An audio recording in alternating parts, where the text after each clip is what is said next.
स्तोत्रम अंगम मरे पुलकिभूषणमाश्रयन्ति वृङ्गाङ्गनेव मुकुलाभरणं तमालम् अङ्गीकृताग्निहोत्रिपाङ्गलीलामाङ्गल्यदातु मङ्गलदेवतायाः मुग्धामोर्वृतिवदने मुरारे विमात्रवा पठितानि यथागतानि मालादितोदेव महोत्पले यातानि द्रियं विश्वामरेन्द्रपदविप्रमतानि दक्ष मानंदे हेतुरधिकं विद्युतोपि तन्निवेदितमैक्षणमीश्रार्थं विन्देवरोदरसहोदरमिन्दिराया वेदिताक्षमधिकं नवदामुकुन्दामानन्दगन्धमनिवेशमनं स्वतन्त्रं मागे करत्रिकनीनिकपक्षनेत्रं भूत्येवनं भुजङ्गसाङ्गनाया वहवन्तरैमुनिजातिकोत्तपेयाहारावलीवर्णीर्भैर्भातिकामप्रतापगुरोपीडाक्षमाला कल्याणमावातमे कमलालयाया कालाम्बुधारितोरधिकटिभालेधारतरितुर्यादन्यन्ने वा मातुतमसुचेतामानीयमूर्ति भद्राणि वेदतुभागवनन्दनाया प्राप्तं पदं पुत्रता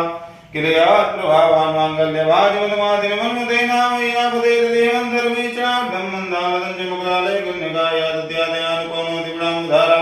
नतभिन्न किञ्चन विहङ्गैस्तोऽपि दुष्कर्म घनपुनीयचिरायोगं नारायणप्रणिनेनामुभावाच्चा विष्णुदेवपियादेत्रादिचाद्विनोदं तिरुवन्नमन्ते दृष्टिविलक्षकं नोदर्दिश्रेष्ठां पूर्तिं कविष्टमं भूत्करभेशिनाया देवतेतिगुणतसन्दरेति साकम्बरेति गर्भवल्लभेति सृष्टित्रिप्रलयेन वस्तुगुणै गौरवत्रणन्ये सुक्तेन भूतविक्रमूलपुरुषत्यै गत्तेन भवत्राणि गुणाराय दत्ते